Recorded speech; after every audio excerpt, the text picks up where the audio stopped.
Hello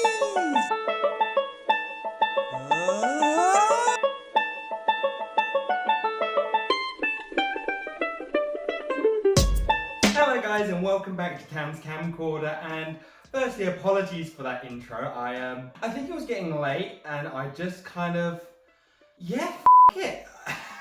I can only apologise, but it will inevitably be on every video, so I'm not really that sorry. I worked hard on it, okay? Anyway, today's video, I wanted to do a bit of an introduction about my gaming series, and more specifically, the games that are going to keep all of it off, and that is the Pokemon series. Pokemon! So what I wanted to do today was kind of explain how I was going to do it. I didn't want to just do a normal playthrough because at the end of the day, Pokemon games, they are pretty easy. And I developed sort of little rules to make it that little bit harder. You know, just not major rules of like, oh, I can't beat the game, but just to make it a little bit tougher. Although the way I'm going to play the games that I've laid out is actually very different to how I've played any Pokemon game. So what I have done, I have created the Camelock. So the Camelock is basically, it's Cameron, if you hadn't noticed that, and like Nuzlocke, but it's nowhere near as tough or as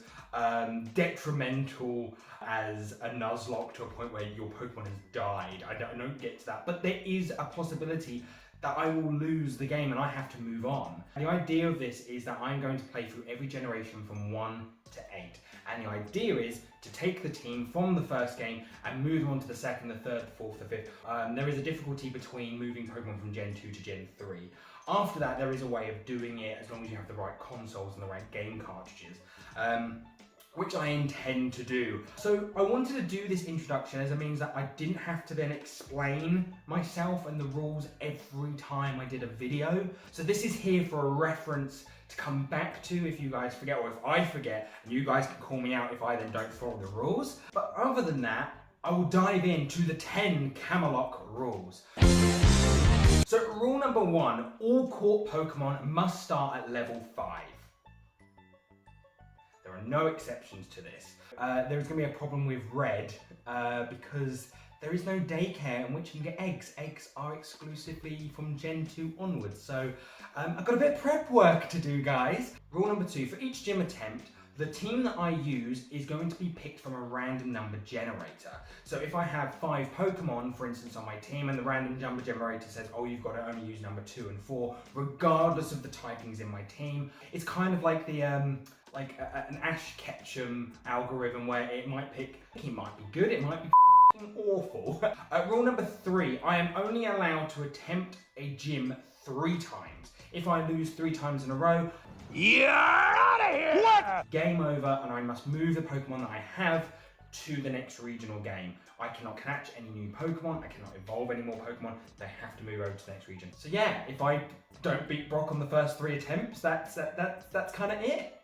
So yeah, rule number 4, I cannot swap a Pokemon when the trainer is choosing their next. So for example, when you knock out a trainer's Pokemon and the game tells you, oh, this trainer is going to send out such and such, would you like to change? I'm not going to do that. I'm going to either turn off the option if it is possible or ignore the option. Rule number 5, I cannot use any items in battle. The only exception to this is if the trainer that I am against uses an item, I am then also able to use that item in the same quantities that they use them in.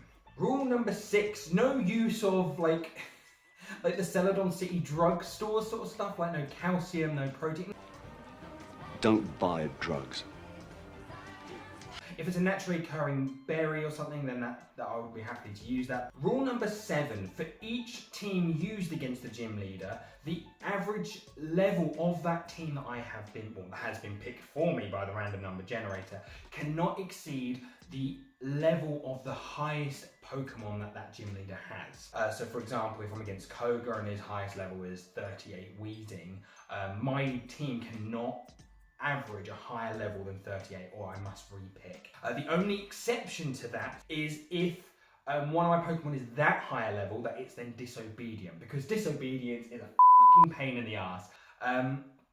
Rule number 8, I am only allowed to use trainer battles in which to level up, limiting my amount of level up quite significantly. I am allowed to use the VS Seeker if it is available to me, or like the callback, etc. I can only knock out a wild Pokemon if it traps me or the story requires for me to do it. I can't think of any scenario where that is applicable. I just always found it a bit weird that we just can, like, the Pokemon just faints and we just leave it lying there, because if it's fainted, it's unconscious. I always found it a bit odd that you could just do that to wild Pokemon and not get, like, caught by Officer Jenny. Or worse, expelled. Rule number 9, only after a successful gym attempt can I either do one of two things. That is, either add a new Pokemon to my team or evolve a Pokemon on my team that is already on there.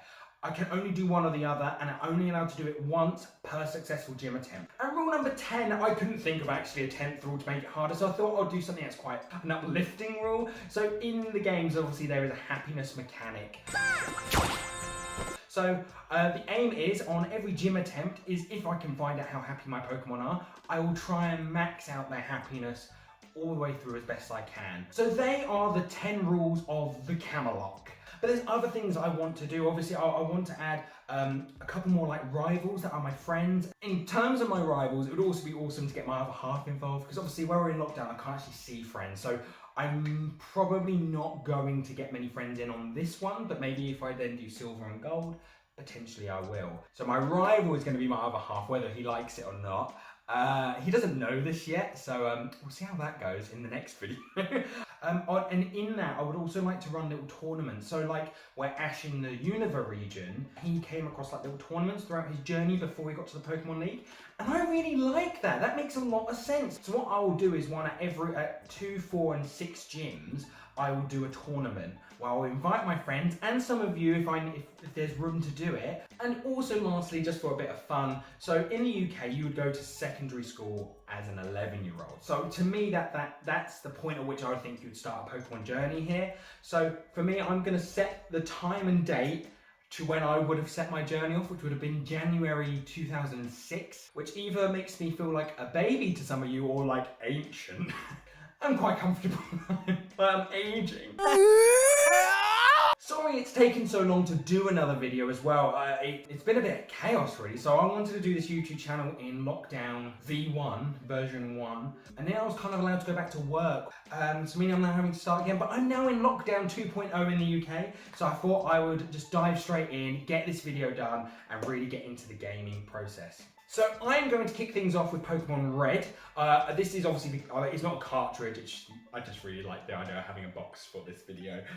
So I've got the VC version to play on my brand new Nintendo 3DS XL, which my other half is not happy with like at all, because it's money we don't have because we're like in lockdown.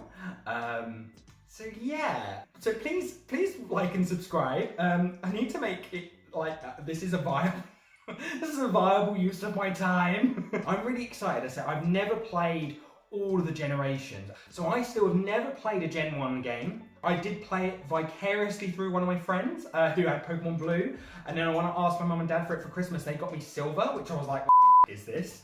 Which I actually then went on to love. I was so in love with it. But it did mean I therefore never played Generation 1. I then wanted Generation 4, but that was the point at which I think my mum and dad were a bit like, you're too old for this. And then I was like, well, I don't have the money, so please buy it for me. I do intend to do the remakes as well, so like Leaf Green, Fire Red, Heart Gold, Soul Silver, because again, there's many of those that I haven't played either, so I'm really excited to do all of these games. So I said, I'm starting on Pokemon Red. I won't keep waffling. I will let you see it for what it is as and when I get the next video up and loaded and done. And yeah, I will see you when I see you. But if it's something you would like to kind of see or intrigued to see how the Camelot goes, like and subscribe, and I will be trying to post videos fairly regularly, and then I'll probably at the end of Pokemon, or at the end of the run through of Pokemon Red, maybe do a short summary video of how it all went. But for now, that is it from me, and I will catch you guys soon. See you later! Bye guys!